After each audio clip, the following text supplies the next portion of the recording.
Encanta conocerte, querida Esther. Eres un encanto de dama. Lo digo por la manera tan brillante en que te expresas y creo que al hacer toda esa lectura has hablado de otro y no de mí. Entonces, no tengo todos los méritos que se me atribuye. Como dijo Pablo, ante las mujeres estoy con temor y temblor. Intenté buscar una falda para estar en sintonía con ustedes y no encontré una a mi medida. Intenté ponerme la falda de mi esposa y me queda grande, no porque hable yo de la masa corporal de mi esposa, sino que no podría ser mujer, porque para ser mujer hay que tener muchas dotes, muchas virtudes, y no podría ser mamá y no podría manejar tantas cosas al mismo tiempo, y mucho menos podría soportar a un esposo como yo. Así es que la falda de mi esposa me quedó grande. Me encanta conocerlas, saludarlas y darles la bienvenida a este acompañamiento de mi parte, que lo considero todo un honor, todo un privilegio. Y durante 4 sábados agradeceré su tolerancia, su comprensión y si sobrevivo a esta experiencia, puedo darme por bien servido. Agradezco a Sociedades Bíblicas por incluirme en su staff de expositores, de manera particular a Leticia, que ha sido muy amable conmigo en, en, en experiencias anteriores y en esta también. Pero además me siento honrado de manera particular porque hoy en este diplomado sobre la mujer, eh, cuya misión es aportarles alguna reflexión de mi parte a pastoras, a líderes latinoamericanas. Entonces, es un inmenso honor de mi parte. Eh, Listo. Me gustaría volver un poco a la visión panorámica en la pantalla y me gustaría ver algunas caras. Bueno, no debe ser tan grato verme a mí, pero me gustaría ver inicialmente, querida Esther, a las personas, ¿no? Si pueden, por favor, encender sus cámaras y torturarse un poco con este servidor, ¿no? Y para mí sería verlos allí. Me gustaría ver la panorámica de las personas. Un día le dije a un colega, oye, voy a dar unas conferencias en un diplomado de mujeres, y me dio este consejo. La voy a leer tal como él me la dio. Este colega, que es también teólogo, me entregó este consejo. Me dijo, Casto, no puedes darle a las mujeres todo lo que necesitan. Dios les dio cejas. Ellas se las rasuran y dibujan las suyas propias. Dios les dio uñas. Ellas las cortan y arreglan a su gusto. Dios les dio cabello. Ellas las cortan y tiñen a su criterio. Dios les dio senos. Ellas van a los cirujanos y los hacen a su gusto. Dios les dio, estoy leyendo tal cual, no es mi palabra, Dios les dio un trasero y ellas van y le dan otra forma y otro volumen. Si Dios no pudo complacerlas, ¿qué te hace creer que tú puedes hacerlo? Ya comencé mal con ustedes, así es que yo aquí espero sobrevivir. Si sobrevivo el día de hoy y tengo respiración artificial en 8 días y con alguna asistencia logro salvar el reto, me daré por bien servido. Y me envió finalmente esto y me dijo, mira, Casto, Dios creó a la mujer y le dijo al hombre, ahí te la dejo, y salió corriendo. Así es que, queridas mujeres, bienvenidas a esta experiencia y sin más quiero brevemente hacer una oración por ustedes, con ustedes, y más bien orar por mí a que Dios tenga misericordia conmigo. Padre eterno,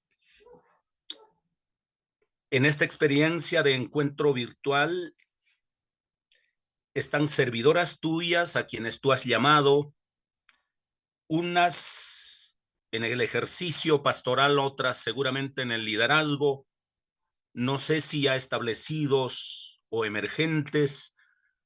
A todas ellas guíalas, a todas ellas envuélvelas en tu mano y que tu espíritu siempre, siempre las guíe en la luz eterna, con las verdades eternas, para que puedan no solo fortalecer su fe, sino también guiar a quienes tú les has concedido el honor de guiarlos.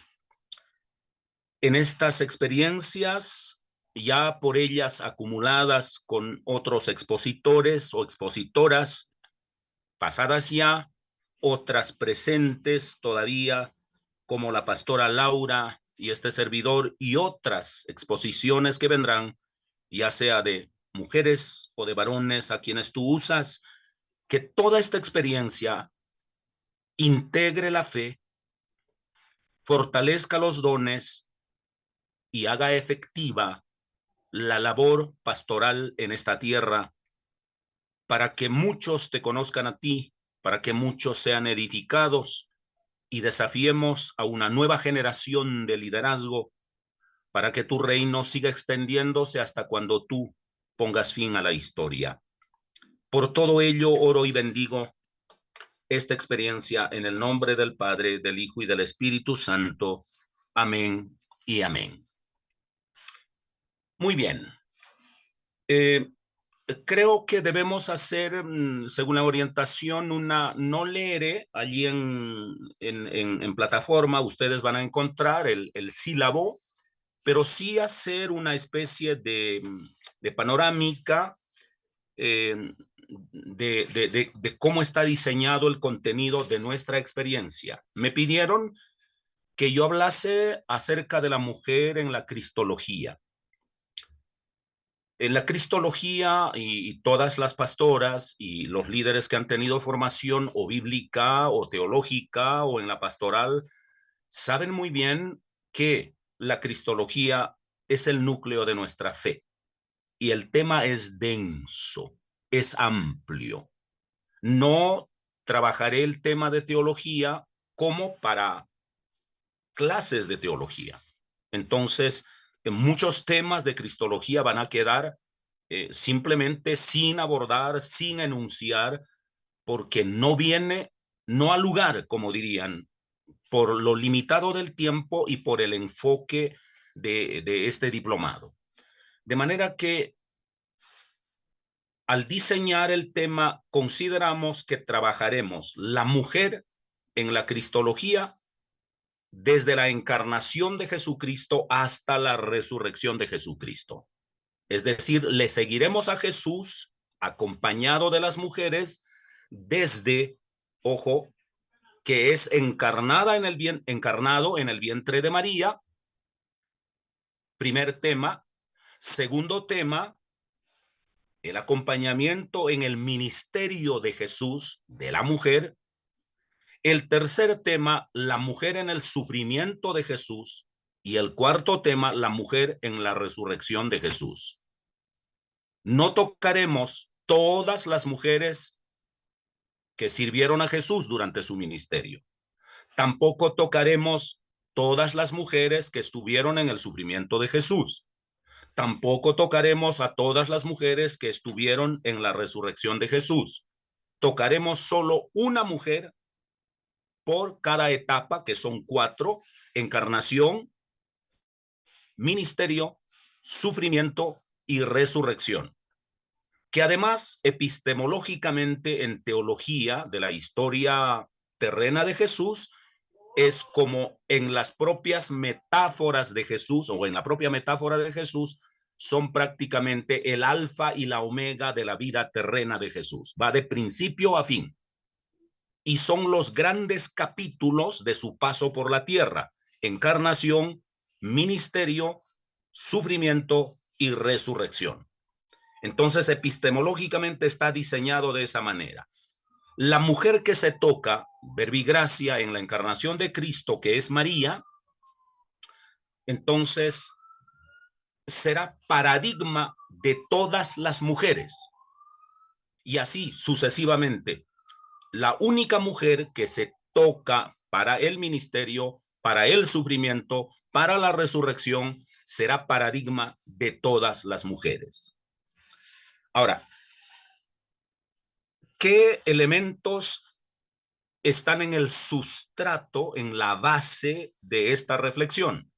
Obviamente está la teología por una parte, porque es cristología; la Biblia por otra parte, porque trataremos una mujer directamente de la Biblia, y ya lo dije, como paradigma; y luego está la pastoral, porque está el servicio, el trabajo, la misión.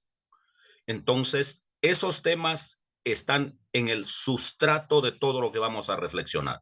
Ahora, ¿vamos a abarcar todos esos temas? Pues sería una ingenua aventura mía proponerles que vamos a trabajar todos esos temas. Lo que quiero es decir, esto está sustentado de esa manera. Otro detalle. Tomás de Aquino dijo: el sabio aprende solo cabalgando en hombros de gigantes. De manera que este servidor no ha inventado la rueda, no ha descubierto que el agua moja y yo traigo mis revelaciones inéditas. Pues no hay tal cosa, ¿no? Otra vez, me gustaría tratar de impresionar, y ustedes no son incautas, me gustaría impresionarlas de esa manera, pero no doy la medida, ¿no? Como para decir, esto es una nueva revelación que solo yo lo tengo y es con derechos reservados celestiales, que solo Dios me lo ha conferido a mí. No hay tal cosa. Entonces yo solo he intentado cabalgar en filosofía de Tomás de Aquino en hombros de gigantes. Así es que hay teólogos que ya están recomendados allí en el sílabo, biblistas, y seguramente en la exposición aludiré a uno que otro de manera pertinente, no a todos los teólogos ni a todos los biblistas, y mucho menos a todos los pastoralistas, pero amén de que ustedes ya vienen cosechando todas esas riquezas en el desarrollo de este diplomado, porque aquí debe haber muy buenos teólogos, muy buenos biblistas y seguramente muy buenos pastoralistas extendiendo su conferencia, su ponencia. Muy bien, entre los teólogos que están en la base de lo que vamos a reflexionar, he tomado a dos de manera especial y de pronto hasta tres. Está en el sílabo, solo lo refiero. Uno es Adolf Heschel, cuya lectura ustedes ya lo tienen en plataforma, acerca de una pequeña introducción a la cristología. Estamos hablando del teólogo de Lovaina, una autoridad en teología, que es Introducción a la Cristología. Eso es Adolf Heschel. El segundo autor que está en la base de esto es un teólogo salmantino de la Universidad de Salamanca, un teólogo excelso a quien admiro mucho, Olegario González de Cardenal, con su documento Cristología. El otro teólogo es Fernández, en teología dogmática, es el tercer teólogo vigente, a todos ellos teólogos vigentes. El único que ya falleció hace breves años es Adolf Heschel, el teólogo de Lovaina, pero González de Cardenal y Fernández aún siguen vigentes. Y de pronto, no sé si referiremos a otros teólogos en el proceso. Así es que ahí tenemos a los teólogos que están en la base de nuestra reflexión, y uno de ellos deben leerlo, y creo que hay incluso un pequeño quiz al respecto que ya está también en plataforma, Y aquí Esther, que es la genio de este proceso, ya sabe cómo manejarlo y todo eso, ¿no? Y agradezco tu participación nuevamente, querida Esther. En Biblistas, soy deudor directo en este proceso a varias, curiosamente, no solo a biblistas varones, y omitiré biblistas varones porque no es dar la lista de biblistas, no, ni más faltaba, pero soy deudor a varios biblistas. Uno, Fiorenza Schussler, que es una teóloga de la Universidad de Harvard, que ha manejado la hermenéutica feminista como ningún. Soy deudor en parte de mis lecturas e inquietudes por la mujer de Fiorenza Schussler.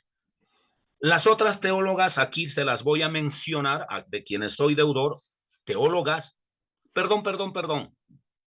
Fiorenza Schussler es teóloga. Estas que voy a mencionar enseguida son biblistas. Biblistas. ¿Saben de Biblia? Yo soy un analfabeto al lado de ellas en Biblia. Estas son unas autoridades mundiales ranqueadas en las mejores universidades de teología, quiero decir, y de Biblia. Primero es María Calduch. María Calduch, una teóloga española. Mercedes Navarro, otra teóloga española. Otra biblista. Confundo teólogo. Entonces, biblistas. Reitero, María Calduch, Mercedes Navarro, Isabel Gómez, biblistas, ¿no? Y hay otros dos biblistas que están en la base de las reflexiones que vamos a compartir. Javier Picasa, que escribe con las biblistas feministas de España, otro biblista de la Universidad de Salamanca, Javier Picasa, y finalmente está Francis Bowden, ¿no? El canadiense, un biblista excelso, que tiene todo un corpus bíblico acerca de San Lucas.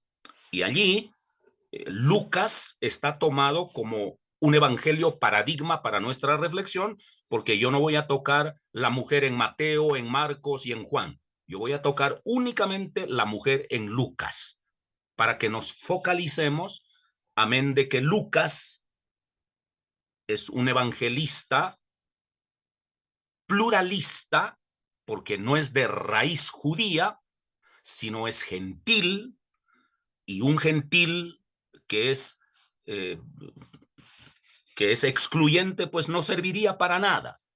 Entonces la mujer no, el gentil no, el pecador no, el inmundo no, no cabría.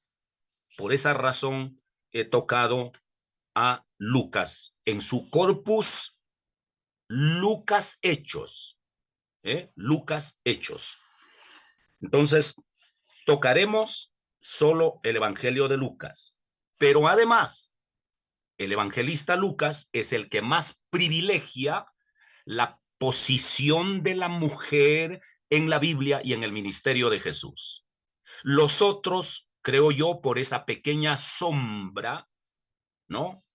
Por esa pequeña sombra judía de ser patriarcalista, Mateo, Marcos, incluso Juan, le dan muy poco protagonismo a las mujeres. En cambio, Lucas le da el mayor protagonismo a las mujeres. Entonces hay todas esas razones que están en la base de nuestra reflexión. Igual, con el consejo que me dieron, con todo esto tampoco podré persuadirlas. De eso sí estoy absolutamente seguro. Así es que comencemos, dicho eso. Una pequeña orientación para la dinámica. Primero, yo balbucearé algunas cosas aquí y ustedes amablemente me oirán y luego habrá un tiempo para preguntas. Y hágalo con confianza porque primero la que tiene que contestar las preguntas es Esther, porque yo le pedí a Leticia que ante mi impotencia Esther respondiera a todas las preguntas. Y si Esther no puede responder, es Leticia. Y si Leticia no puede responder, ustedes envían la pregunta a Dios. Así es que, pero hagan sus preguntas. ¿Listo? Hacen sus preguntas. No me Pastor abandones, Esther. Castro, Sí. no se preocupe. Aquí estoy al lado suyo. Pastor Castro, la presentación ya usted la puede ver en pantalla y usted Sí, me va ya diciendo, comienzo ahora. y usted me Ya va comienzo. diciendo avance. Usted me va diciendo Perfecto. avance y yo voy a su orden. Perfecto, jovencita. Muy bien. Entonces, comenzamos la mujer en la encarnación del verbo. Me parece que debamos leer ese maravilloso texto bíblico, por favor, Juan 1:14. Leámoslo. Juan 1:14.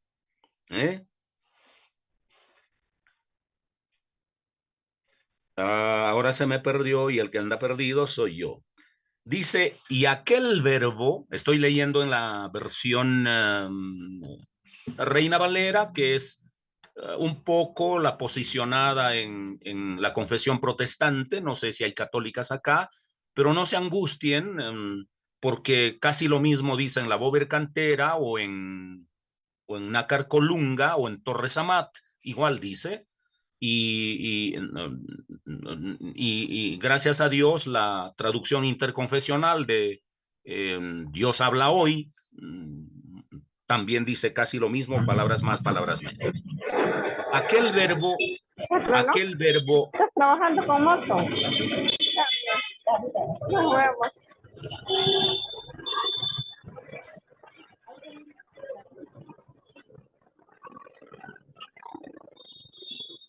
Bueno. Vamos allá, Saco, de ahí nos vamos allá, de BCP Saco, ya. Tuyo está en BCP. Querida Esther, ¿podríamos silenciar ese comercial, por favor? Es que alguien, voy a decir que muten porque no sé quién tiene abierto el micrófono. Voy a avisar que muten. Un momentito.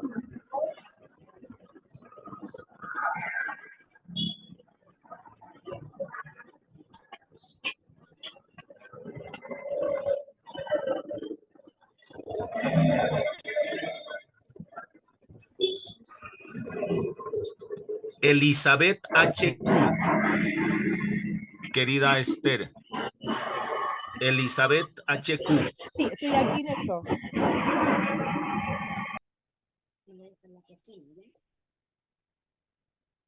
Ok. Después de ese comercial de motocicleta, continuamos entonces. Dice, aquel verbo fue hecho carne. Ojo, fue hecho carne. Fue hecho carne. Iniciativa divina. No es mérito de María. Cuidado con eso. Es una teología descendente, no ascendente, no desde el mérito humano, sino desde la iniciativa divina. Entonces, fue hecho carne y habitó entre nosotros, mortales, falibles, finitos, pecadores, inmundos, todo lo que usted quiera allí, todo ese discurso religioso, moral, ético, todo eso. Y solo mírelo desde los defectos, eso éramos nosotros, pero Jesús habitó entre nosotros. Y entre paréntesis dice, y vimos su gloria, gloria como del unigénito del Padre, y concluye la frase, llena de densidad, obviamente, lleno de gracia y lleno de verdad. Ojo, ojo, el orden de la lectura incluso, y qué bueno que lo hayan traducido así, porque eso es. ¿Qué es más grande, la gracia o la verdad? Valdría la pena que usted se preguntara. Y primero, ¿qué está? ¿La verdad o la gracia? Y curioso, a veces por los credos, porque el credo dice, porque la verdad dice, pasamos por encima de la gracia para poner frenos, límites, etcétera, etcétera, etcétera.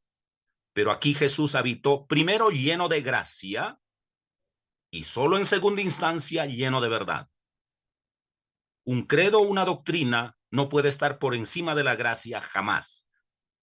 Y mi propuesta es que hablemos de la mujer en perspectiva de gracia y no en perspectiva de verdad, para que con nostalgia le apliquemos la mordaza de Moisés o la mordaza de las confesiones de las grandes instituciones religiosas. Aquí voy a ser seguramente mínimamente crítico en beneficio de las mujeres, y no porque yo sea concesivo, sino porque en perspectiva de gracia, la mujer está en la apertura del pleno derecho sin que no haya un solo individuo o una sola institución o doméstica o religiosa o política o privada o pública o nacional o internacional o la de ayer o la de hoy le ponga una mordaza a la mujer. Entonces en eso voy a ser bastante, ¿qué diría yo? Incisivo, si ustedes me permiten. Sigamos, por favor, querida Esther.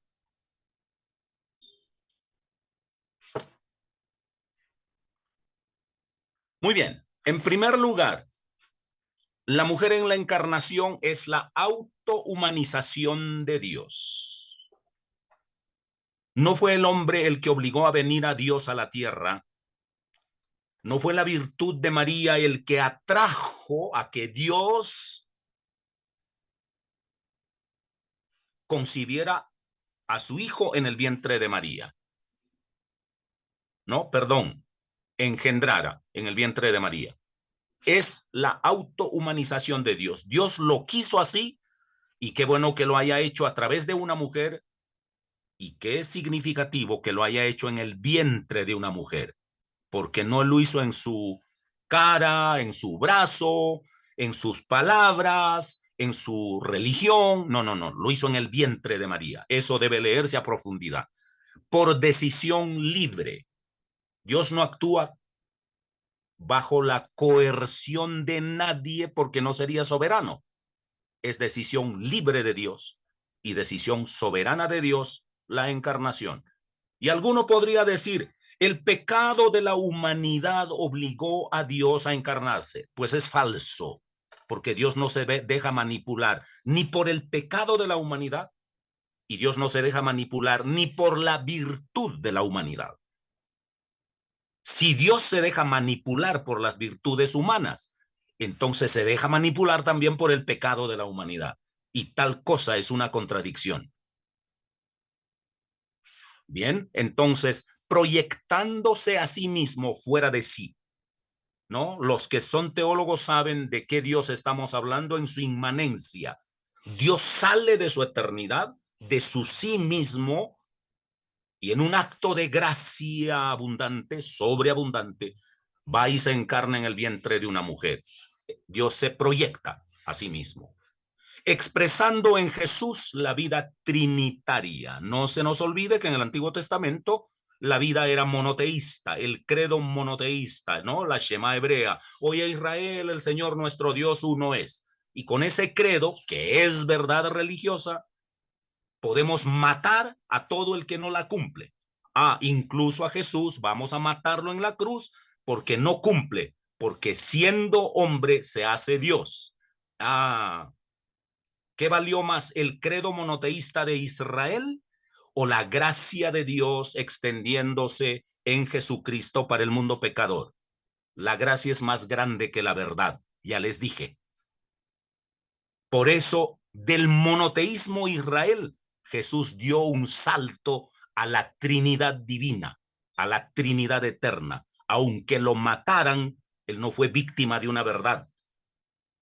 Él fue víctima, si se quiere, por gracia y por amor. Él no se sometió. El credo de mi pueblo es sacrosanto y de allí no me muevo. Entonces cambio mi mensaje eterno de gracia para someterme a la verdad de la Shema hebrea. No, nos reveló la vida trinitaria. Segundo, o en siguiente, se insertó en la historia humana. Fue hecho carne y habitó entre nosotros, ¿no? Atrajo hacia la plenitud a toda la creación. Jesús vino para redimirlo todo. Redimió la historia, redimió la primera creación, redimió al hombre y redimió a la mujer. Pablo lo sintetiza. Él nos redimió de la maldición de la ley, no solo de la ley mosaica, sino de la ley biológica, de la ley histórica, de la ley cultural, de la ley patriarcalista, de la ley machista, incluida la ley mosaica. Cristo nos ha liberado de la maldición de la ley, incluso de la ley biológica. ¿Qué vientre acuna en su seno a la divinidad? Porque una mujer solo puede acunar en su seno algo que procede de la misma materia. Pero Jesús trae la plenitud de la creación al sumergirse a fondo en la materia, que es la esencia de la primera creación, la materia. Bien, pero también encarnando a su Hijo en el vientre de María para salvarnos por amor. Seguramente volveré a este punto.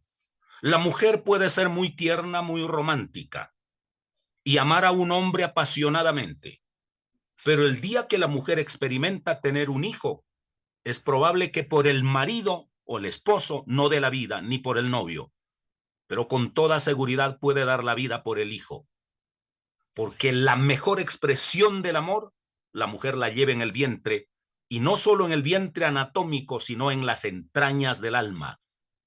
Por eso Jesús se encarna en el vientre de María, dígase usted, en las entrañas de la humanidad. Por eso María es paradigma de la humanidad, y lo veremos más adelante, de la nueva humanidad, encarnando a su Hijo en el vientre de María para salvarnos por amor. Sigamos, por favor. Es la consumación de la creación. El Dios encarnado de San Juan es el mismo Dios creador del Génesis. En el principio creó Dios los cielos y la tierra. En el principio era el verbo estaba con Dios y el verbo era Dios, ¿no? Entonces, ese principio, que semántica o teológicamente tiene varias connotaciones: principio temporal, principio temporal o atemporal, más bien, intemporal, y principio eterno. Todo eso está incluido allí, pero no tenemos el tiempo para desglosarlo. La encarnación se realiza en el hombre, y aquí está una cita de Agustín de Hipona. La encarnación se realiza en el hombre, que es un microcosmos, que contiene y representa en sí todo el mundo, el macrocosmos. Dios se encarna en el vientre de María, luego se encarna en el vientre de la humanidad, porque Dios ama las entrañas, y no me refiero en su acepción anatómica, sino en su acepción de sensibilidad. Eso debe quedar absolutamente claro, porque nosotros queremos reducir al vientre de María a un pequeño aparato anatómico donde Jesús por ahí pasó y pare de contar. No. Teológicamente, lo que San Agustín dice tiene tal densidad del microcosmos del vientre de María al macrocosmos del vientre de la humanidad, de la creación material y finita por los días del Génesis a la nueva creación que ahora tiene repercusión eterna. Muy bien, el Dios encarnado es personal, por eso se encarga en el vientre de María, no en todos los vientres al mismo tiempo, porque Dios es personal, y constitutivamente amor, constitutivamente amor. Ojo, Dios no es primero religión, primero verdad, no, primeramente es amor, y expresa pasión como compasión, no como odio por el hombre, con amor de padre. Entre las mujeres se cuentan historias de mujeres que han sido violentadas por papás, por padrastros, aún por hermanos, aún por primos, o golpeadas, incluso abusadas sexualmente. Entonces la imagen, el imaginario que lleva de papá es tenebroso. Así que cuando se habla de Dios como padre para ellas en su psicología representa una amenaza, un violador, un maltratador. Y curiosamente, esa caricatura de Dios es la que está más posicionado en el planeta. Un padre que solo tortura, maltrata, juzga, condena y extermina. No, no, no, no, no, no. No, no es ese padre. Es el otro padre, el Padre Dios. El mejor padre del planeta no alcanza ni a la más mínima sombra del Padre eterno. Jesús lo dirá: ¿qué hombre hay entre ustedes que si su hijo le pide pan le dará una piedra? Si le pide un pescado le dará una serpiente, si le pide un huevo le dará un escorpión. Si ustedes, dice Jesús, siendo humanos, falibles, finitos, mortales, pecadores, limitados, saben dar buenos regalos a sus hijos, ¿cuánto más su Padre eterno le dará buenas cosas a los que se lo pidan? Y Jesús remata: su Padre Celestial sabe de qué cosas tienen necesidad antes que ustedes se lo pidan. Me parece extraordinario la manera en que Jesús articula amor con Padre, ¿no? No amor con el compadre, sino amor y Padre. Si no, vayan al relato de Lucas, que es el único que registra, precisamente por la densidad de la gracia, al hijo pródigo. ¿A quién amaba más el padre? ¿A quién esperaba con más ansias? ¿Al que se había quedado, al religioso impecable, o al perverso que lo derrochó todo? ¿A quién ama más? Yo diría acá, atrevidamente, ama más a los que están en el mundo que lo que aman a un poco de religiosos fanáticos, comenzando por mí.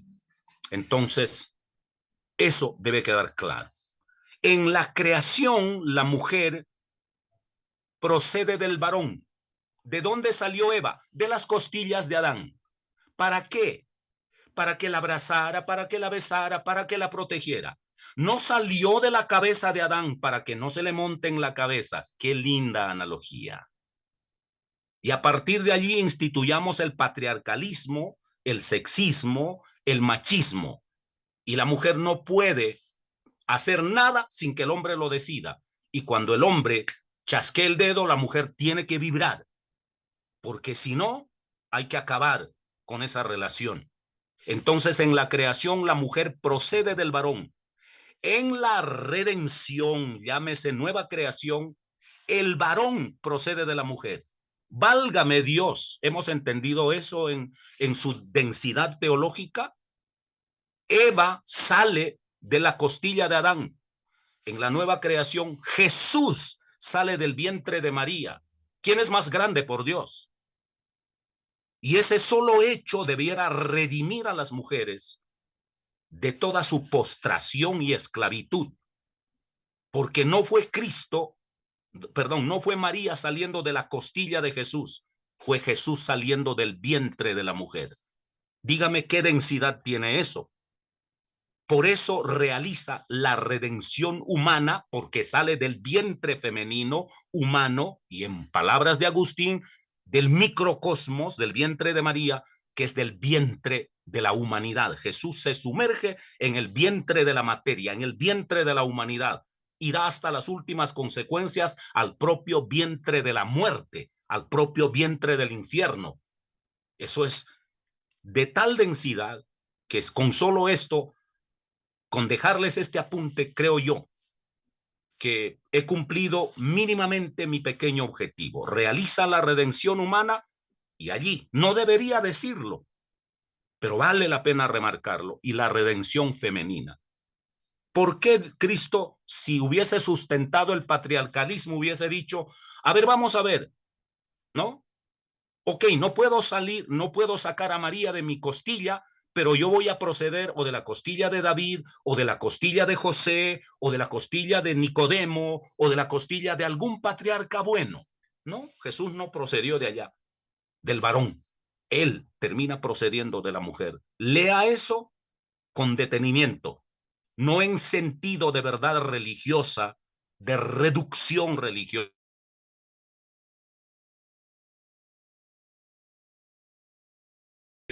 sino en sentido del espíritu. Oh, querida Esther, porque el tiempo a mí se me pasa volando. Creo que Muy bien. Tercero. Ok. es la compenetración del Dios inmutable con el hombre mortal. Uf. No vamos a hablar de la antropología, de la teantropía, no hablaremos de la antropología sobrenatural o celestial, porque eso también tiene una gran densidad, pero sí de cómo una divinidad se empequeñece, se humilla y va a parar, siendo eterno, inmutable, insondable, va a parar en el vientre de una mujer. Eso es para compenetrarse con la humanidad. Ahí he debido poner humanidad, me disculpan ese lapsus, tengo varios en la exposición, pero discúlpenme, debería decir con la humanidad mortal, es en el vientre de la humanidad. No es con el macho, con el hombre, no, porque a veces hombre lo utilizamos más en sentido de género y no en sentido de especie, ¿no? Entonces ahí por eso debe reemplazarse de pronto esa palabra por humanidad y no hombre, porque tendemos por mecanismo, por condicionamiento reflejo, como lo dijo Skinner, a referirnos hombres varón, hombres macho. No, aquí hombre estamos utilizando en sentido antropológico, pero más directo suena humanidad. Por amor, por amor se encarna en María y compadece al mortal. Dios no dice, María, pueda que tú seas una virgen, una niña inocente, tierna, linda y bella, pero yo soy Dios y tú no das la medida para que yo me encarne. No. La compasión de Dios hará de María una gran mujer porque compadece al mortal, ¿no? Ha mirado la bajeza de su sierva, dirá María, porque entiende ese proceso. O a lo menos Lucas pone ese discurso en la boca de María. Por amor muta y padece sin degradar su divinidad. Dios se hace hombre mutando de la divinidad a la humanidad y por eso no se degrada. Yo no sé de dónde sacaron en la religión y en Latinoamérica, esto está generalizado, todo el que toca a un pecador se contamina. Se le arrugan las alas, se le mancha la santidad, se le caen las plumas eternas. Pues Jesús se metió no solo, perdónenme el término metió, se encarnó en el vientre de María, se sumergió en el vientre de la humanidad y no se contaminó. Mutó su santa y eterna divinidad sin degradar su propia divinidad. Así es que hay que corregir esas posturas de que porque yo me junto con un pecador se va a manchar mi ala, de pronto la suya, pero la de Cristo no. Y perdónenme que sea tan directo en esto, porque con esas cosas se ha manejado. La mujer menstruosa no se acercará al tabernáculo, porque ella es inmunda y el tabernáculo santo. Bueno, la religión judía con su propuesta y su modelo, allá él. Pero en Jesús no hay tal cosa. Al punto que veremos más adelante, se deja tocar por una mujer que tiene flujo de sangre y no es Jesús el contaminado, sino la mujer sanada. Muta y parece sin degradar su divinidad. Crea, creación total, toda la creación, todo el cosmos, todo el universo, toda la humanidad, crea, redime en consecuencia al todo, no redime a los pocos religiosos, ¿no? Y no quiero entrar en debates teológicos, que Jesús solo muere para redimir a los pequeños elegidos. No, pues Dios no es un Dios de trinchera, déjenme decirlo. O por lo menos ese no sería mi Dios. Crea, redime y llama al mortal a ser imagen de Dios. Al mortal. No solo al mortal en sentido biológico, sino al mortal en sentido de pecado y en sentido eterno, en sentido espiritual. Crea, redime y llama al mortal a ser imagen de Dios con su encarnación. Su sola encarnación está diciendo, yo soy la imagen perfecta de Dios, lo dice Colosenses, él es la imagen perfecta del Dios invisible. Entonces él, imagen perfecta de Dios, se sumerge en el hombre para decirle, ahora yo voy a reflejar en ustedes, a través de ustedes, la imagen de Dios. La imagen que ustedes desfiguraron en la primera creación con Adán, yo la voy a redimir. Me meto dentro de ustedes. Qué lindo. Qué lindo. Sigamos, por favor. Es la plenitud de la humanidad. La encarnación en María realiza plenamente la gracia divina para la humanidad. Es la plenitud de la humanidad. Ojo, no por mérito humano. Y aquí, no sé si aquí o de pronto más adelante, tenemos que volver a los méritos que María tiene como una jovencita judía, cuasi adolescente, ya volveremos a eso, pero la encarnación en María realiza plenamente la gracia divina para la humanidad. Es decir, en el vientre de María queda patentada, por eso dirá, salve muy favorecida, llena eres de gracia. Y uno diría, es que Dios la llenó de gracia especial a ella. No, no, no, no, no. La gracia divina en Jesucristo encarnado en el vientre de María está toda la gracia, todo el poder de la gracia divina para la humanidad. No es alimentar el narcisismo de María. Oh, qué llena soy yo de gracia, ustedes no. Dios no hace acepción de personas. Hay que entender eso. Es la gracia para la humanidad. El Dios encarnado en Jesús revela el ser de Dios, lo que Dios es. Amor, Padre, gracia, misericordia. ¿Eso es todo lo que Dios es? No. Eso es lo que se nos ha revelado porque Cristo se encarnó. Dios es insondable, inagotable. Nadie conoce el interior de Dios. Nadie. A eso se llama la inmanencia de la Trinidad. Nadie lo conoce. Tenemos vislumbres y allí es donde el Dios encarnado en Jesús revela el ser de Dios, lo que Dios es por dentro. Y el ser del hombre en toda su fragilidad, finitud, pecado, falla, todo lo que el hombre refleja, no solo mirado desde la experiencia de un individuo, sino mirado desde todas las experiencias cósmicamente hablando, desde el primer Adán, desde Adán, el primer mortal, hasta el último humano que exista en la tierra. El Dios encarnado en Jesús revela el ser de Dios y el ser del hombre. Y son dos cosas distintas. Dios infinito, el hombre finito. Dios inmortal, el hombre mortal. Dios eterno, el hombre temporal.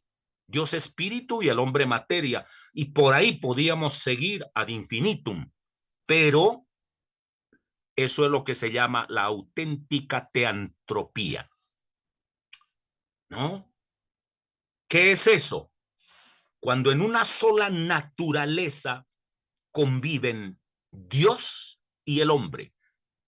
Cristo fue Dios en su totalidad y Cristo fue hombre en su totalidad. A eso es a lo que los especialistas llaman teantropía. No diré quién para no llenarlos de nombres. Y esa teantropía muestra la kenosis, que es un término bíblico, los biblistas lo manejan muy bien, que es la humillación, el abajamiento, el Dios eterno rebajándose a nuestro tamaño. Por favor, volvamos, retrocedamos todavía. Gracias. Entonces, ahí está, ¿no? Auténtica teantropía, kenosis es eso. Rebajamiento de Dios, humillación de Jesucristo, ¿no?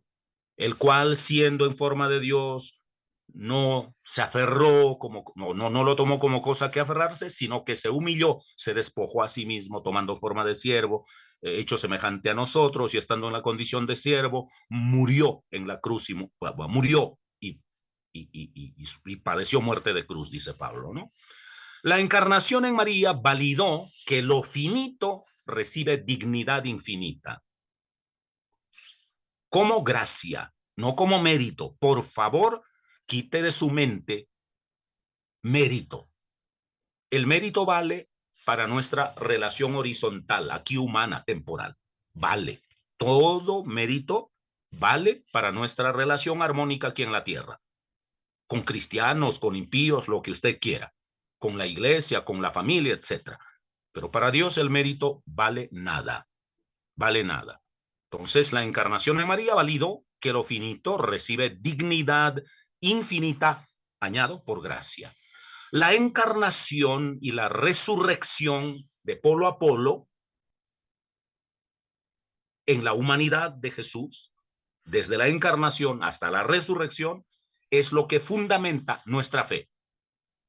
Saque a Cristo de la ecuación, erradique a Cristo de la historia, niegue su encarnación y niegue su resurrección, hablo de Polo a Polo, nuestra fe, por sustracción de materia, sirve para nada. Usted puede saber mucho del Antiguo Testamento y hacerle un altar a Moisés. Su fe no tiene valor. No tiene valor. Se fundamentan el cristianismo, 2000 años de historia, accidentado, con cumbres y valles, muy ondulatorio o muy pendulatorio, como quiera. Entonces, pero tiene valor únicamente por Cristo. Y finalmente la vida eterna. La vida eterna no me la da Moisés, no me da toda la ley. Sin Cristo, Antiguo y Nuevo Testamento son hermosos relatos, un bello libro de religión y de moral. Saque a Cristo de la ecuación y no habrá ni fe, ni cristianismo, mucho menos vida eterna. Y todo ello pasó por el vientre de una mujer. Qué gran dignidad y qué grande es la gracia. Sigamos, a ver, sigamos. Muy bien, eso lo veremos en la segunda parte. ¿Todavía tengo tiempo? Ya no. Sí, aún me queda tiempo. Sí, aún Ok. queda tiempo. Abro a un espacio de preguntas. Ya tengo ¿cómo le llaman? Mi podio para responder a las preguntas. La campeona en responder las preguntas es Esther, ¿no? La siguiente para apelar es Leticia. Y el tercero que va a contestar es Dios. Y yo con eso estoy muy protegido. Hagan sus preguntas, por favor, todas las que quieran. Si hay alguna facilita, yo la contesto. Todas las difíciles ya les doy el curso por donde se ha dicho. Por favor. Abramos un poco la pantalla de las caras, querida Ya, voy a... Esther. ¿Ahí puede ver o no? No veo todavía proyectada la última parte de Ya, nuestra. voy a dejar de compartir pantalla, ¿le parece? Y sí, por favor, deja de compartir pantalla y ponme la panorámica de las. Ahí sí, ahí. Eso, gracias, Esther, eres un ángel. Muy bien, quiero ver las caras hermosas de ustedes, jovencitas. Ahí están lindas sonrisas, lindos peinados, Dios mío. El único feo en este ramo de belleza soy yo. Pero las buenas películas siempre son entre la bestia y la bella, ¿no? Así es que estamos equilibrados. Muy bien, aquí estoy. Preguntas.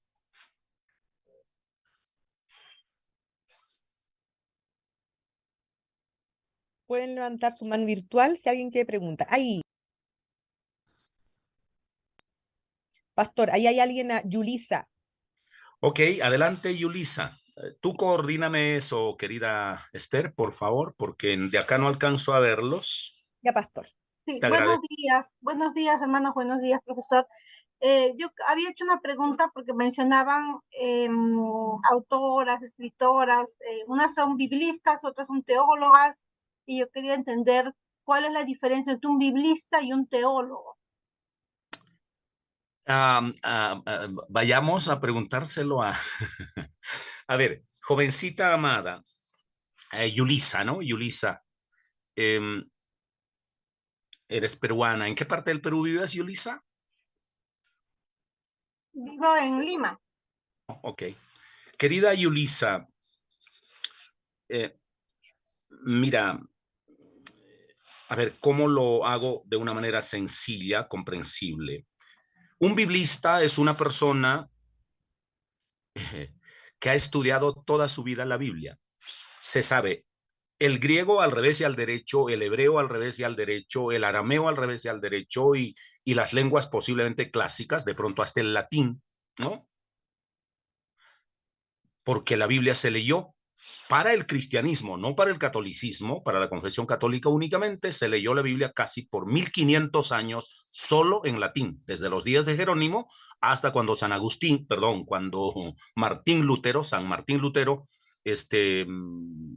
dio su pelea con León X, ¿no? Entonces, durante 1500 años, o por lo menos durante más de 1000 años, se leyó la Biblia únicamente en latín. Amén de que antes de que Jerónimo tradujera al latín, la Biblia ya había sido traducido a un latín anterior, cuasi al clásico, ¿no? Entonces, un biblista conoce todo eso, absolutamente todo. Ahora, ¿todo aquel que habla español es un especialista en lengua española? Yo me defiendo, dice que el español tiene 93,000 acepciones lingüísticas. Nosotros nos defendemos con el promedio educado en América Latina se defiende con 10,000. Un académico utiliza de 15 a 20,000 máximo. Diga usted un César Vallejo, que es premio Nobel de literatura, un García Márquez, un Octavio Paz, una Gabriela Mistral, utilizan de 15 a 20,000 acepciones porque son cuasi genios manejando el lenguaje español. Pero yo hablo desde que nací en español. ¿Pero soy un especialista? No. Un biblista tiene que ser un especialista. Y no en español, sino en los idiomas que acabo de mencionar. Porque solo entonces puede entender qué hay en la lengua original, que ni siquiera es original, en los originales, ¿no? Son unos originales que nosotros llamamos, entre comillas, que es una especie de síntesis, de estandarización, tanto del hebreo como del griego. O sea, es lo más aproximado que tenemos, ¿no? Por eso un biblista tiene que saber, para traducir, ser un especialista en los idiomas originales, no solo en su dimensión fonética o gramatical, como muchos podríamos engañarnos, que porque sé leer en español, perdón, en griego o en hebreo, yo ya soy un biblista. No, no, no, no, no, no. Saber el español, vuelvo al punto, no me hace un especialista en español, ¿no? Entonces, significa que esa traducción está hecho por biblistas, por los que conocen la Biblia. Un teólogo es el que sistematiza los contenidos, todo el corpus teológico, ¿no? Ya no solo hablará del Dios de Moisés o el Dios de Pablo, no, tendrá que hacer una sistematización coherente entre el Dios de Moisés, el Dios de Isaías, el Dios de Malaquías, el Dios de Mateo, el Dios de Pablo, el Dios del Apocalipsis de San Juan, hacer una coherencia, hacer un estudio sistemático. ¿Y cuáles son los contenidos básicos de la teología? Bueno, pues está Dios, está Cristo, está el Espíritu Santo, o teología propia, o teología de Dios, teología primera también la llaman a veces. Entonces está la cristología, la neumatología, la antropología, la cosmología, la eclesiología, la sacramentología, y está finalmente, o no necesariamente en ese orden, pero la escatología. Son los contenidos básicos de la teología que deben estar absolutamente sincronizados para que por cubrir acá no descubramos allá.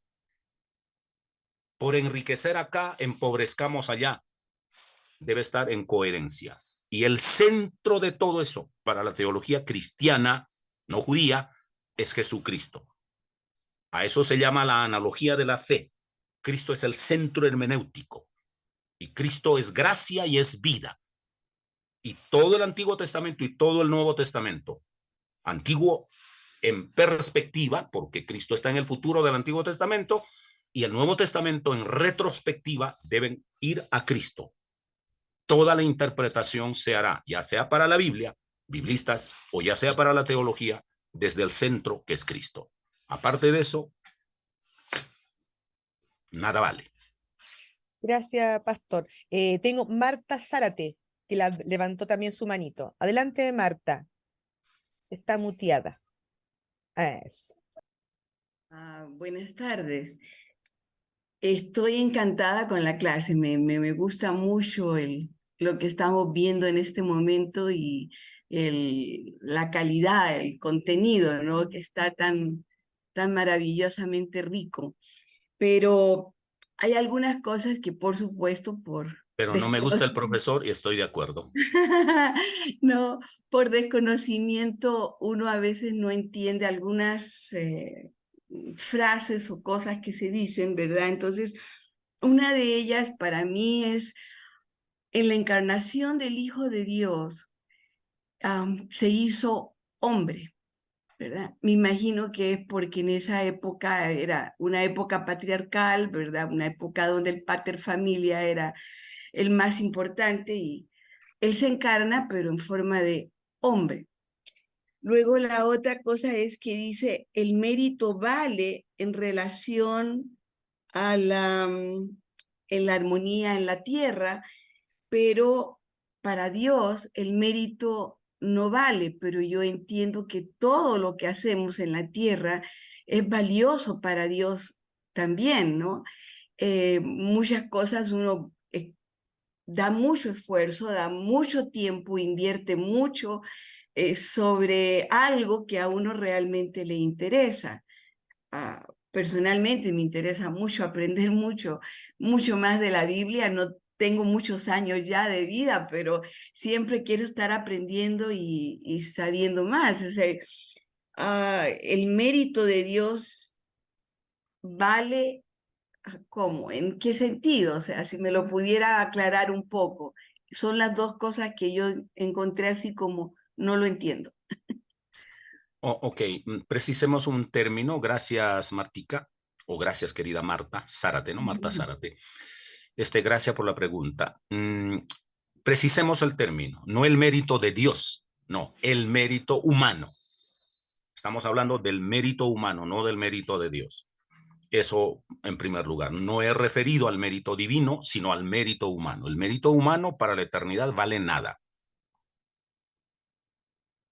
Sus justicias son trapos de inmundicia, dice el relato bíblico. O sea, yo puedo presentarle a Dios mi mejor buffet de virtudes. Y Dios dice, eso no sirve para nada. Para la eternidad, no. Acá en la tierra, vale. Acá en la tierra vale para una relación horizontal humana, eso es amar al prójimo, para sanas relaciones. Con la familia, ¿no? Una relación sana domésticamente hablando, ¿no? O una relación interpersonal que de pronto no son mi familia, pero con quienes al interactuar, ¿no? Lo hago con respeto, con amor. Allí es donde se puede entender incluso ama a tu prójimo, ama a tu enemigo cuando Cristo nos desafía.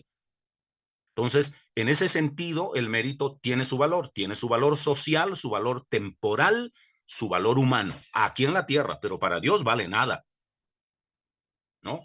Tus justicias son trapos de inmundicia. En aquellos días, y ustedes son mujeres, un trapo de inmundicia desde la lectura de la pureza e impureza, de lo sacro, de lo sagrado y de lo inmundo, un trapo de inmundicia. No había toallas higiénicas que hoy de manera muy pulcra las mujeres usan. En aquellas épocas utilizaban una tela de algodón o de lino para contener el flujo menstrual.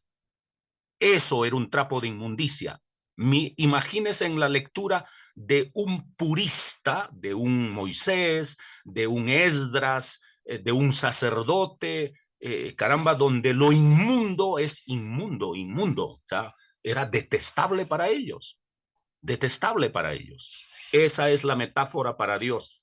Tus justicias son trapos de inmundicia, ¿no? Entonces no valen nada nuestros méritos para la eternidad, pero no significa que para el tiempo no valga. Así que para el tiempo vale todo lo que ayude a la vida, y no voy a entrar en un universo de bioética, pero ahí está. Ahora, todavía déjeme la pantalla, o déjame la pantalla, querida Esther, no me pongas todavía Ok, déjame la pantalla, te agradezco. Entonces, querida Marta, tú has leído la parábola, me remitiré a Lucas por lo inmediato, En Lucas se lee, 2 hombres subieron al templo a orar, uno fariseo y el otro publicano. El fariseo puesto en pie oraba consigo mismo de esta manera: Dios, te doy gracias porque no mato, no robo, no miento, no engaño, no soy adúltero, no soy homosexual, ¿no? No pierdo el tiempo escuchando a Castomesa. O sea, yo soy perfecto, Señor. Yo soy perfecto. O sea, no te pido que me abras el cielo. Te ordeno que me desocupes el cielo porque tú y yo, pues no cabemos allá, ¿no? Y Jesús continúa. Y el publicano, estando lejos, no quería ni siquiera alzar su mirada al cielo y se golpeaba el pecho diciendo: Dios, sé propicio a mi pecador.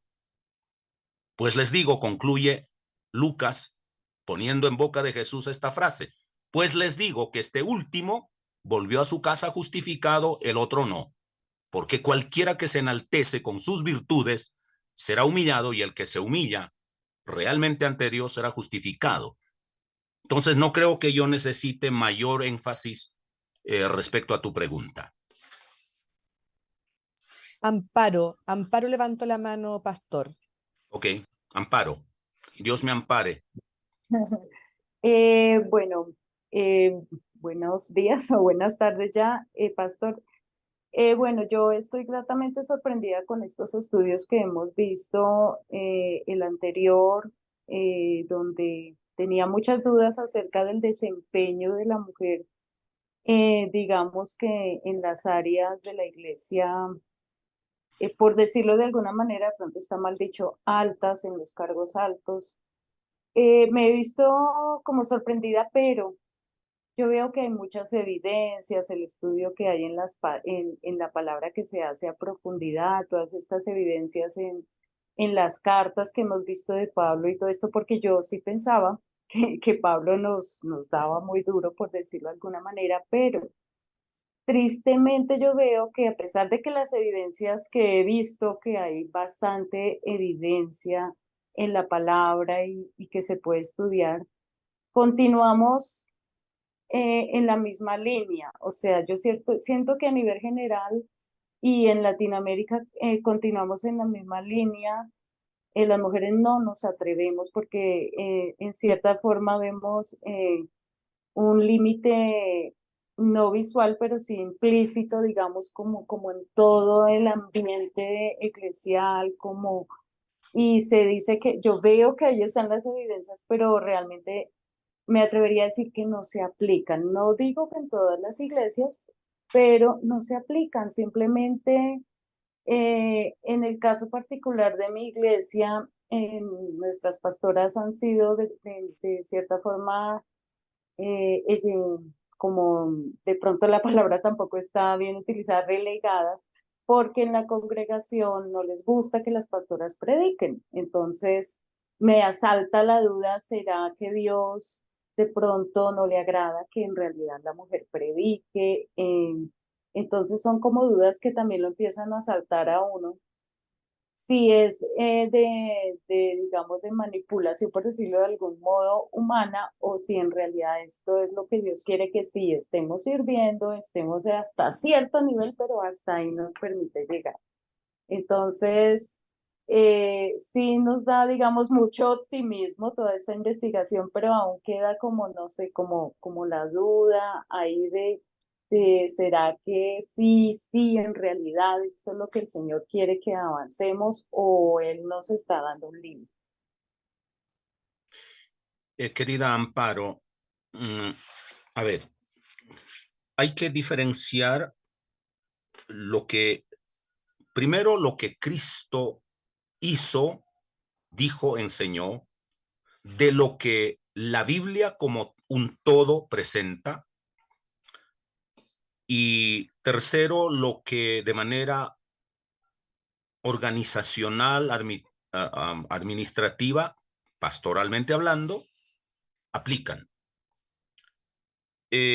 ¿Cómo es que se llama, por favor, ustedes que son hábiles en Jorgen, no, una tal Mohammadi, que es el Premio Nobel de la Paz iraní, en un estado absolutamente fundamentalista, donde la mujer tiene que cubrirse la cara mientras el marido va en un camello con dos semidesnudas niñas abanicándole para que el jeque no se llene de malos olores en el desierto de 45 grados centígrados con una sombrilla, y ahí la mujer va detrás del camello a pie, descalza y cargando el bebé, ¿no? Entonces, en una tierra de esos excesos donde a la mujer matan por cualquier cosa, la obligan a usar sus burkas, sus etcétera, etcétera, etcétera, donde la mujer no tiene derechos de ninguna naturaleza, esta Muhammadi es una prisionera ya en este momento, ¿no? Y el mundo, después de haberle concedido la Academia pues sueca, de haberle concedido el Premio Nobel de la Paz, está clamando el mundo entero por su liberación. ¿Por qué? Entonces, cuando hay una institución fundamentalista, quiere justificarlo en nombre de su religión, en nombre de todas las divinidades habidas y por haber, para seguir amordazando a las mujeres. Y curiosamente, el cristianismo, ni en versión protestante, ni en la versión católica, ni en la versión ortodoxa, ¿no? Todavía siguen manteniendo esa sombra triste del patriarcalismo.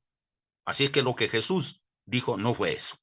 Lo vamos a ver, no tengo el tiempo para contestar ahora, por razón de nuestro tiempo tengo que ser breve, pero Amparo, te invito a seguirnos, no te decepciones, por lo menos si tú me acompañas hasta que lleguemos hacia el final de estas reflexiones en estas 4 sesiones, algo más comprenderás de lo que vengo diciendo.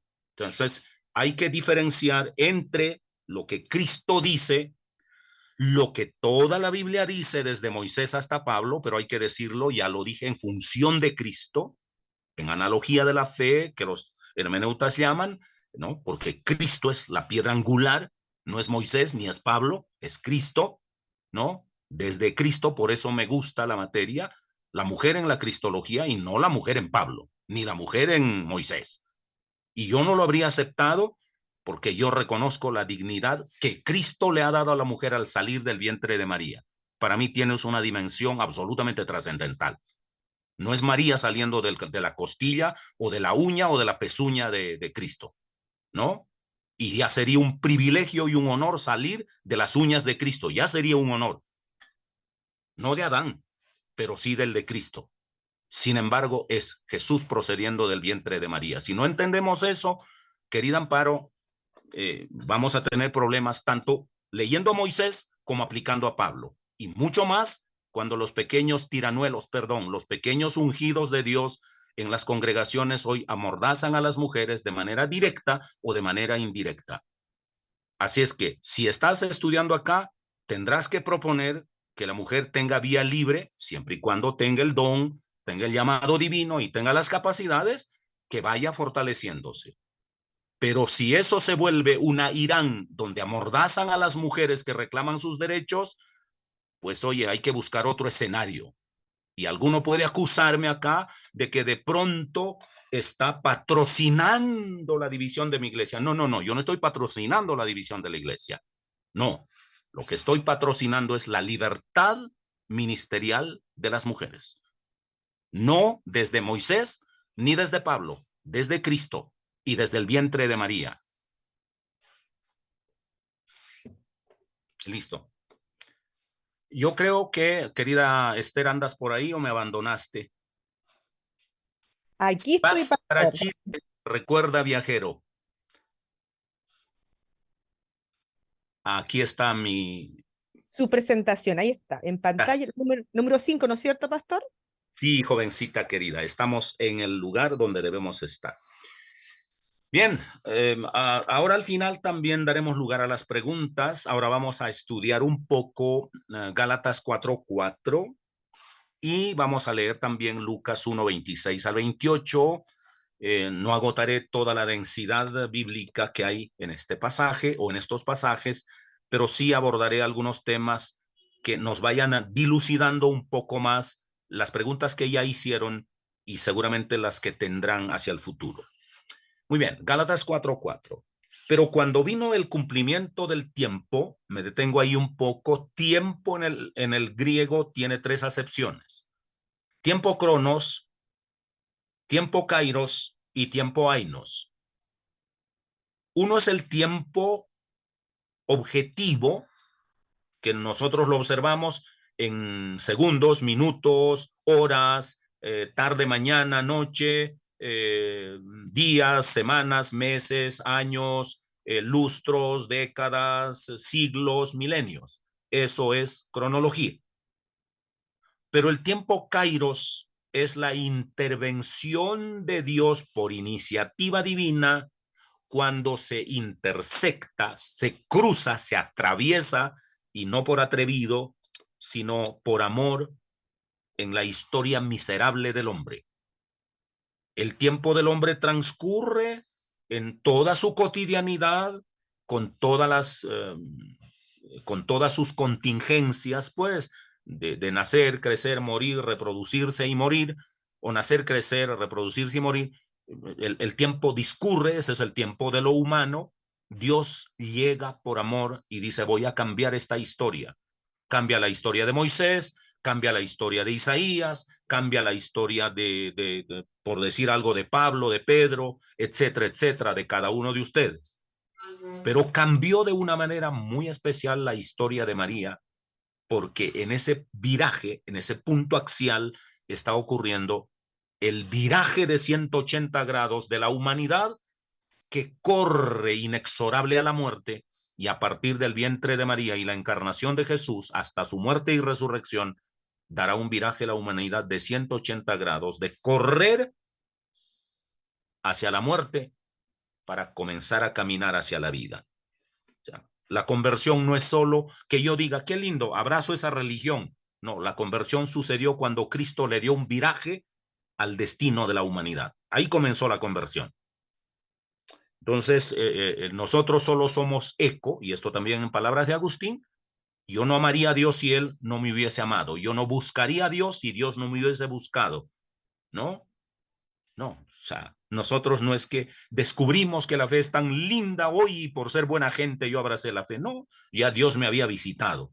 Y el vientre de María es el punto axial. Por eso dice, pero cuando vino el cumplimiento del tiempo, estoy hablando del tiempo kairos, el tiempo oportuno, en donde Dios dice, yo llego en este momento a tu vida y a la historia de toda la humanidad, como ha llegado en un momento muy especial a las vidas personales de cada uno de nosotros. Es el tiempo kairos de Dios, en chiquito, pero hay un tiempo también que es para el macrocosmos, como en el vientre de María, Jesús encarnándose. Ese es el cumplimiento del tiempo. Dios envió a su hijo. El tiempo ainos es el tiempo eterno, ¿no? Es el tiempo de Dios.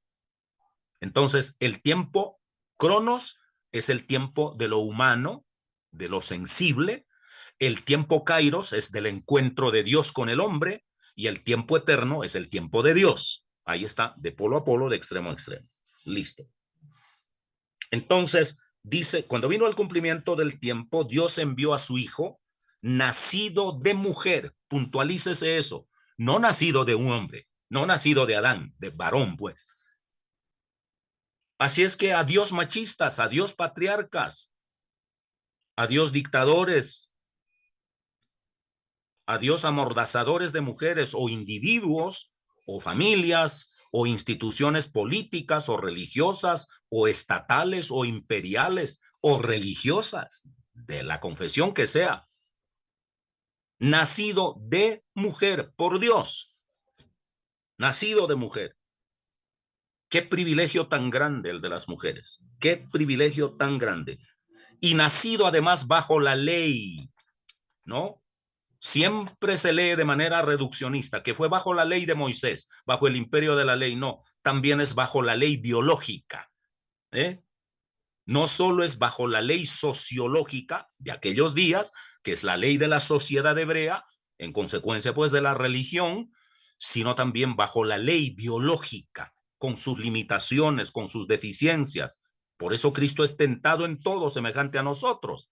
Entonces las leyes biológicas imperan también para Jesús en su encarnación. Por eso nace, por eso muere, porque es ley biológica, nacer, crecer, morir.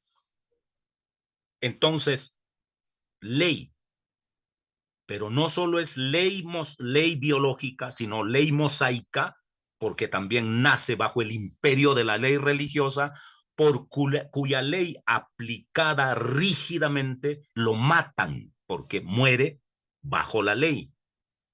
Pero también, ¿no? Dice acá, nacido bajo la ley, es también bajo la ley eterna, bajo la ley divina, porque nunca dejó de ser Dios, ni al encarnarse, ni al vivir 30 y tantos años en la tierra, ni al morir, ni siquiera en el corazón de la muerte, nunca dejó de ser Dios.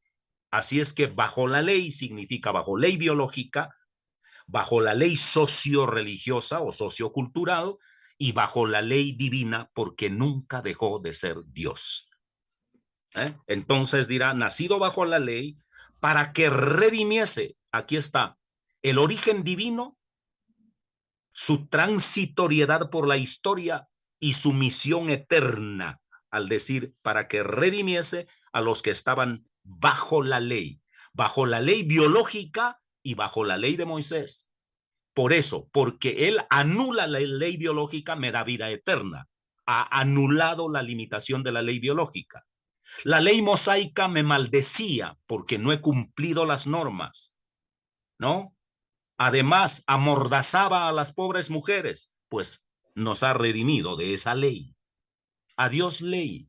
Deja el patriarcalismo. A veces ustedes, las mujeres, alimentan el patriarcalismo diciendo, él es mi marido, él es mi señor, él es mi rey, él es mi todo, sin él yo me muero, solo porque él chasquea el dedo yo vibro. Pues ustedes alimentan el machismo y nosotros contentos. Nosotros queremos unas esclavas que nos sirvan, ¿no?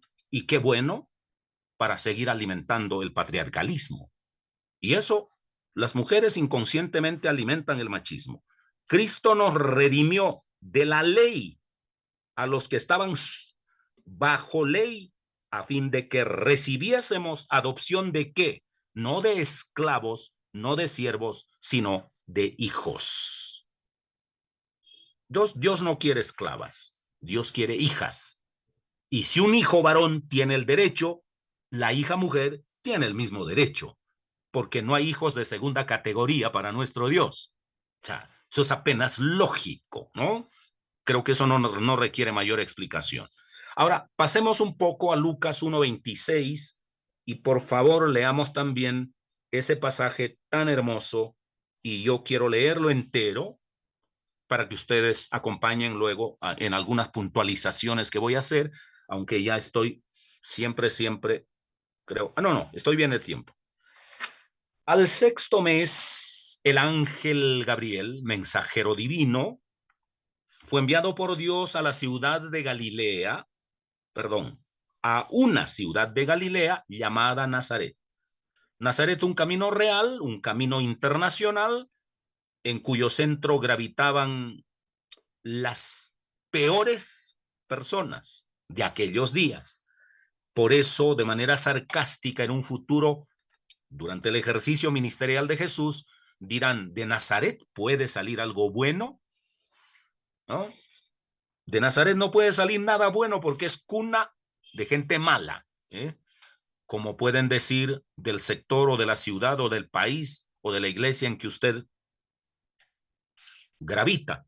Podrían decirlo, ¿no? Muy bien, entonces dice así, a una ciudad de Galilea llamada Nazaret, a una virgen desposada con un varón que se llamaba José, de la casa de David, y el nombre de la virgen era María. Vale la pena de una vez puntualizar acá, David viene por la genealogía de Adán y por la genealogía real, de dinastía real, de David, ¿no? José.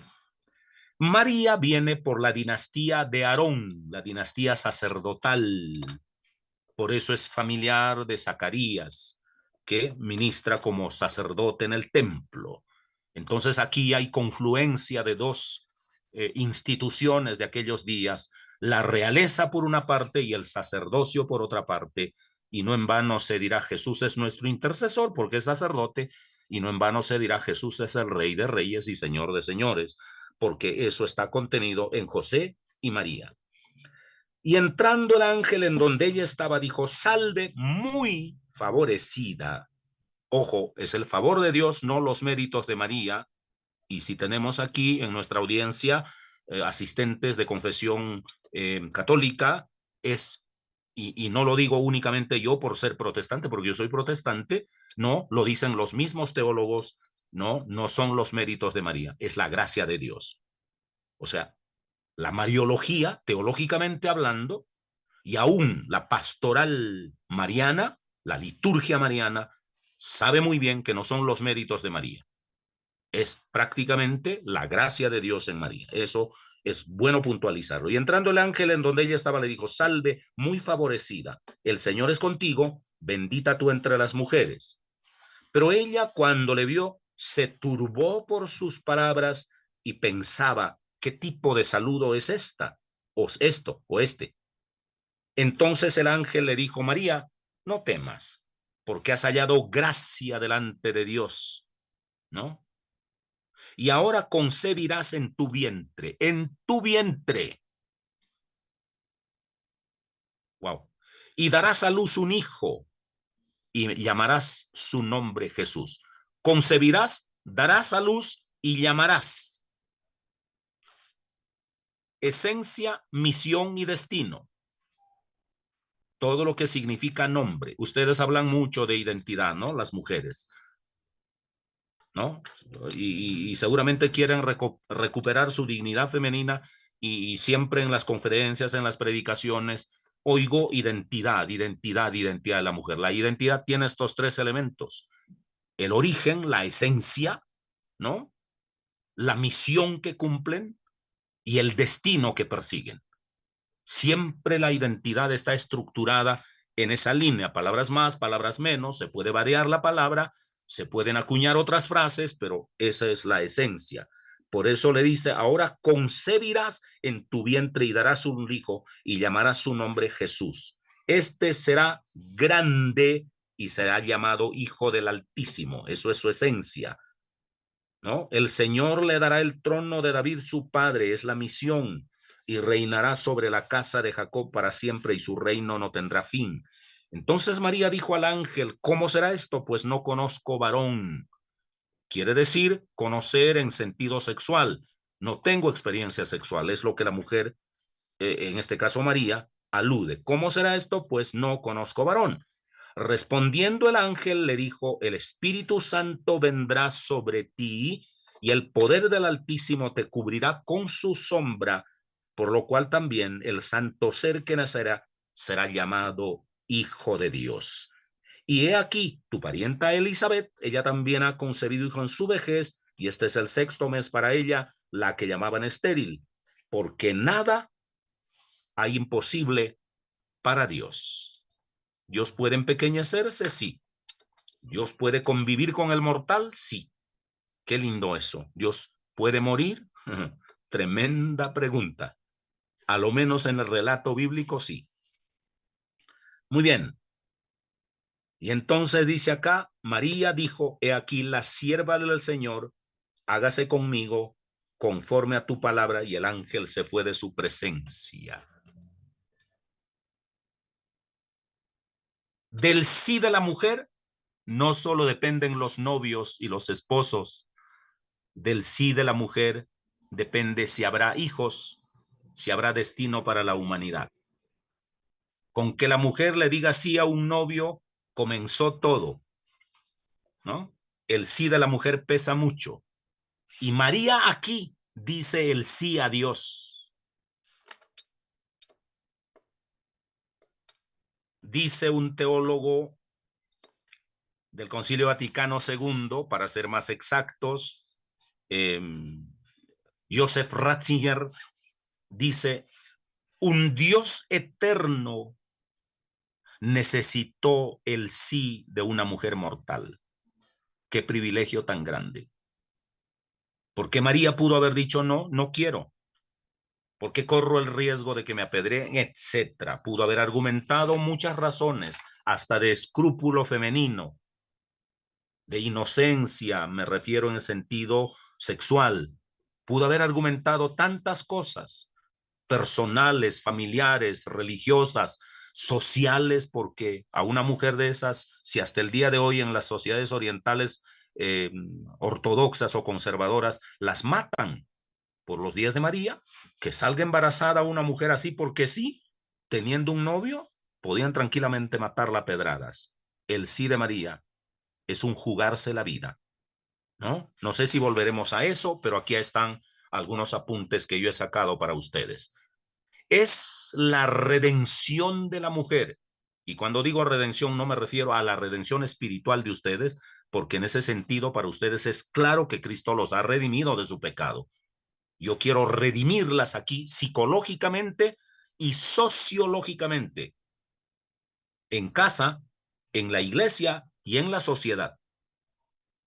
Casa, iglesia y sociedad. Entonces, es la redención de la mujer, según lo leído ya, que acepta la gracia divina. Pregúntese usted como mujer hoy, ¿ha aceptado la gracia divina? Si ha aceptado la gracia divina, usted es una redimida, no solo en sentido eterno y espiritual, sino en sentido doméstico, como esposa o madre o como hija. Es también redimida en sentido sociológico para la iglesia y para la sociedad, como ciudadana, como política, como profesional, pero también es redimida, como ya lo dije previamente, en la eternidad. Entonces, solo tendría que contestarse usted, ¿ha aceptado o no la gracia? Jesús la aceptó en su vientre, usted acéptelo en su corazón. Y Jesús simplemente le dirá, llena eres de gracia. Así de sencillo. Esto es lo que fundamenta lo que los teólogos llaman la teología de la alegría. ¿Cuándo es el momento más feliz de una mujer que conscientemente espera un hijo? El día que le digan, oye, vas a ser mamá.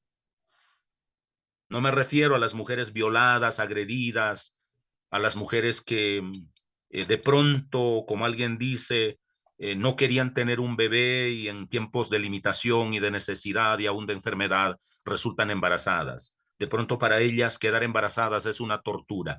Pero aquí, hablando de relaciones funcionales, mínimamente sanas, anhelando un hijo, amando al esposo y viceversa, amando a la mujer, esperan un hijo. ¿Cuándo es el momento más feliz de la mujer? El día que le anuncien que va a ser mamá. El día que sienta el pálpito del bebé, el día que le tomen la primera, ¿cómo es que se llama? Ese examen que hacen para descubrir la salud del bebé, el día que le toman la primera ecografía. Se conserva esas fotografías, ese latido le queda sonando a uno como padre por el resto de la vida. Y es como que es que uno escucha el latido del bebé. Y eso es absolutamente impresionante para uno como hombre. Imagínese lo que será para una mujer. Y el día que nace su bebé y abraza. Tal será la felicidad de la mujer que acepta, que pasa por encima del dolor de los 9 meses de gestación y el dolor de dar a luz pasa por encima de todo eso porque la felicidad es grande. Así que la teología de la alegría está en el anuncio, en la concepción y en el nacimiento. Toda la teología de la alegría. Por eso le dirá a Elizabeth, bienaventurada eres, dichosa eres, feliz eres.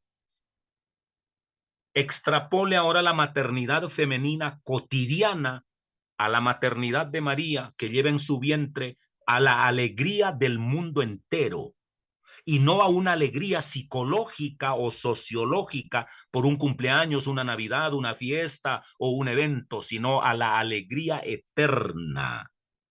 Dígame de qué tamaño es esa teología de la alegría, porque no se agota en lo psicológico o en lo sociológico, sino tiene repercusiones eternas. Es la redención de la mujer que acepta la gracia divina. En segundo lugar, es la redención de la mujer que recibe la palabra eterna. Y aquí quiero remarcar, la palabra de Moisés es temporal. Por muy bella y linda que sea, es temporal. La palabra de Dios es eterna. Y aquí tengo que detenerme un poco, y ya el teólogo Karl Barth, ginebrino él, terminó diciendo, el proceso de la palabra es la siguiente. Primero está la palabra proclamada por patriarcas, por profetas, por sabios de la antigüedad, y luego viene la palabra registrada en un documento que llamamos Antiguo Testamento, canonizada, preservada para alimentar la fe, ¿no? Palabra registrada, que luego desemboca en la palabra encarnada que es Cristo, ya lo leímos. Y aquel verbo, aquella palabra fue hecha carne o hecho carne. Entonces, ese es el flujo de la palabra. Es bueno oír la palabra del patriarca, del profeta, como Moisés, Zacarías, Isaías, Jeremías, Ezequiel, de todos ellos, Miqueas, David, Oseas, todos ellos, bienvenida esa palabra, de sabios, Salomón o cualquier otro sabio, ¿no? Que escribe proverbios, salmos, cantares, eclesiastés y etcétera. Entonces, esa palabra es bueno oírlo, pero la segunda instancia es canonizarla para que siga alimentando la fe. Pero la tercera esfera de la palabra encarnada es el que la da, es la que, perdón, le da sentido a la palabra proclamada y escrita.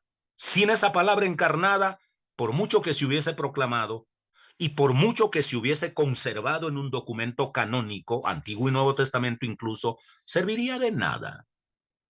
Así es que, ¿qué recibe María? ¿Una palabra acústica que le dice, María tendrás un hijo? ¿O recibe al verbo encarnado en su vientre? Es verdad que recibe la palabra acústica, como usted puede escuchar una predicación.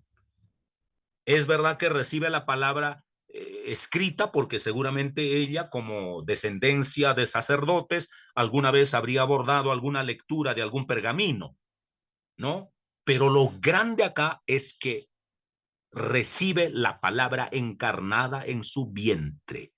Esa es la perfecta palabra de Dios, porque aquel verbo se ha hecho carne. Palabra oída para María y encarnada, pero no solo para María, es para la humanidad. Saltamos siempre del microcosmos, en palabras de Agustín, al macrocosmos. Es la palabra encarnada en el vientre de María y encarnada en el vientre de la humanidad. ¿Ha recibido usted la palabra? Si ha recibido la palabra, usted es una mujer redimida. Si no ha recibido la palabra, y me refiero a la palabra encarnada, pues síguele creyendo a Moisés y déjese atropellar por el patriarcalismo en todas sus expresiones. O si solo ha recibido la palabra de Pablo y no el de Cristo, de la palabra encarnada, sígase dejando amordazar porque la mujer calle en la congregación. Porque además son términos coyunturales, culturales, no eternos. Jesús ha quitado la mordaza de la mujer, nos liberó de la maldición de la ley, ya lo expliqué. Bien, entonces dirá, ¿por qué se me adelantó? Por favor, retrocédame un poco. Entonces ahí está. La recepción de la verdad, ¿no? Pasa del privilegio de los varones al vientre de una mujer. Escúcheme bien. Los rabinos, los que después escribieron el Talmud, la Mishnah previamente y luego el Talmud, que es la síntesis de toda la interpretación del Antiguo Testamento desde la perspectiva judía, ellos decían, la ley solo se enseña, la verdad solo se enseña a los varones. Quien enseña la ley a una mujer, la está preparando para el infierno, está trayendo maldición a la sociedad. Ningún rabino, ningún maestro judío iba a enseñar la verdad a una mujer jamás. Y salido un poco de las trincheras hebreas o judías de aquellos días al mundo grecolatino, tampoco allá las mujeres solo servían para entretención sexual de los varones y para darle un hijo a los varones. Solo para eso servían las mujeres. Y allí es donde, ojo con lo que voy a decir, ojo con lo que voy a decir, allí es donde esta verdad, en donde Cristo se encarna en el vientre de una mujer, viene a ser un regalo de la verdad. Jesús no solo le transmite la palabra, ¿cómo se llama eso? La palabra oralizada, acústica, sino la palabra encarnada se mete en el vientre de María. ¿Qué es más grande? ¿Recibir aquí la palabra o recibir la palabra en el vientre? La fe viene por el oír, escucho la palabra, pero si no llega al corazón, no es fe. De la misma manera, tú puedes leer toda la ley, todo Pablo, y no entender la palabra. Y allí está, recibe la palabra. La recepción de la verdad era privilegio de los varones, no de las mujeres, pero era de oído. Por eso oyen y no entienden, oyen pero no hacen, hablan, dicen pero no hacen. Los criticó Jesús. María lo llevó en su vientre. Dígame, está comprometido todo el destino de María en eso. Querida mujer, comprometa su destino en las manos de Dios y olvídese de nosotros los hombres, porque nunca les vamos a quitar la mordaza, se los garantizo. Nos gusta esclavizarlas, ¿no? No les vamos a quitar la mordaza a nosotros. Dennos una pequeña pauta y nosotros la seguiremos amordazando y esclavizando. Ahí está. Siguiente, por favor. Ahora sí, por favor, por favor. Que consagra el cuerpo humano. Concebirás en tu vientre. Pero en la divinidad, en esa materia contaminada, humana, frágil, pecadora, lleno de errores, se va a contaminar. No, vas a concebir en tu vientre. La verdad eterna va a radicar en tu vientre. Qué dicha tan hermosa. Darás a luz. Me gusta no la literalidad del término, sino la metáfora. No en vano la estrella de Belén como un símbolo brilló aquella noche, porque Jesús es la luz del mundo, ¿no? Consagra el cuerpo humano, el cuerpo, el vientre de una mujer se vuelve como una fuente de energía desde donde brota la luz. Dígame, por favor, de qué tamaño es ese privilegio. Lo llamarás Jesús, tetragramatón, Yahvé, ¿no? Y no voy a discurrir sobre eso, seguramente en otras clases lo han entendido ya o lo van a entender posteriormente. Pero quiero desde el nombre divino, que es insondable, ¿no? Se pasa a su misión, que es Dios Salvador. Jesús es el Yahvé encarnado, el Dios de Moisés que salvó a Israel sin que Israel hiciera mérito alguno. Y Jesús es el Dios Salvador que salva a la humanidad, no a la religión, sino a la humanidad sin que tenga mérito alguno. No quiero seguir ahondando en eso porque hay mucha tela por cortar allí. La encarnación inicia en las entrañas de María y se consuma en la cruz, porque es anatomía, porque es carne, porque es frágil, porque es materia, porque es finito.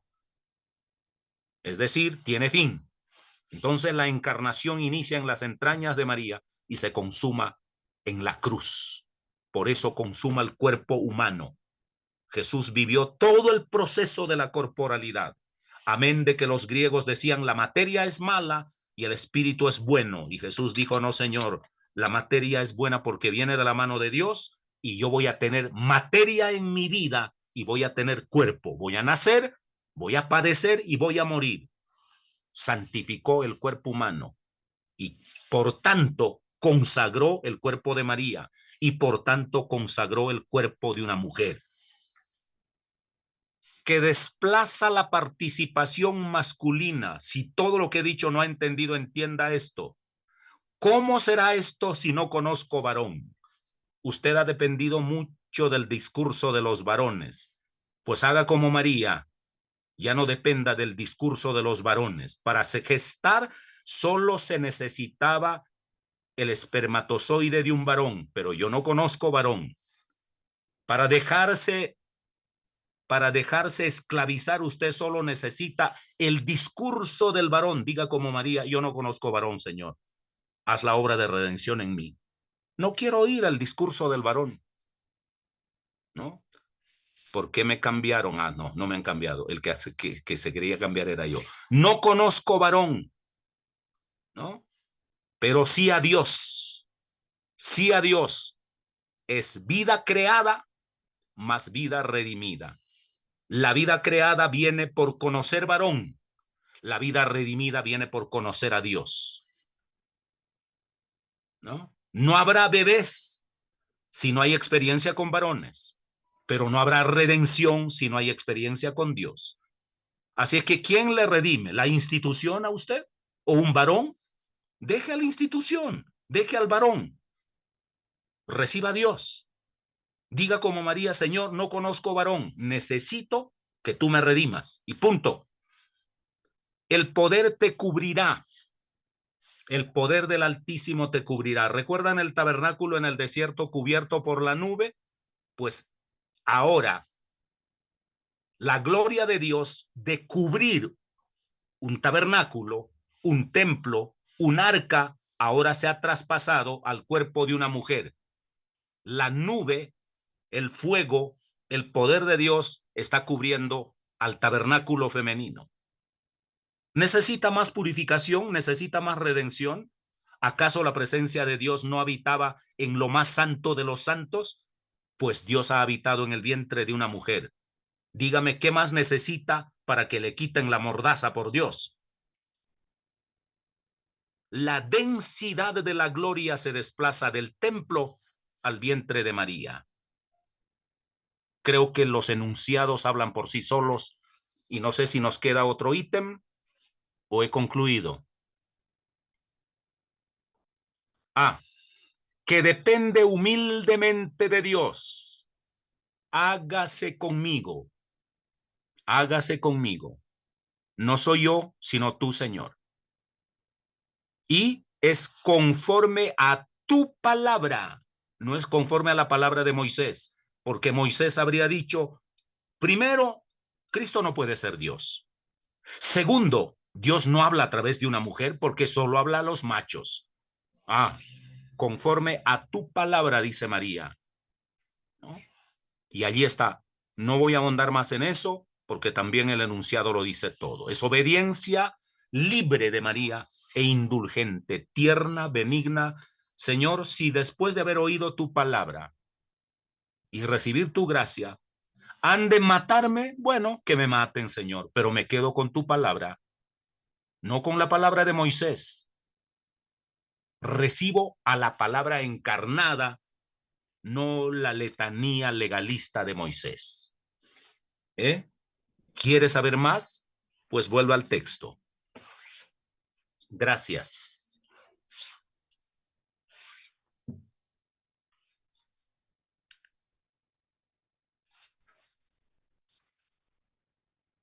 Ahí está. Levantó la mano Iris Córdoba. Iris, estamos ya ahí a un minuto. Sí, solamente agradecer al pastor Casto, por algo es Casto, muchas gracias, me alegró la mañana con, con el inicio y tiene chispa y a mí me gusta la chispa. Linda Gracias. reflexión que a mi edad la he querido escuchar siempre. Yo felicito que lo hayan puesto en este diplomado porque muchas mujeres necesitamos despertar. ¿Y después qué? Me preparo, estudio, me sacrifico, hice ya. ¿Y después qué? Y siempre estamos ahí. Muchas gracias porque esto nos va Gracias por tus palabras. a elevar. Dios te bendiga. Pastor Castro. Muchas gracias. Bueno, estamos todos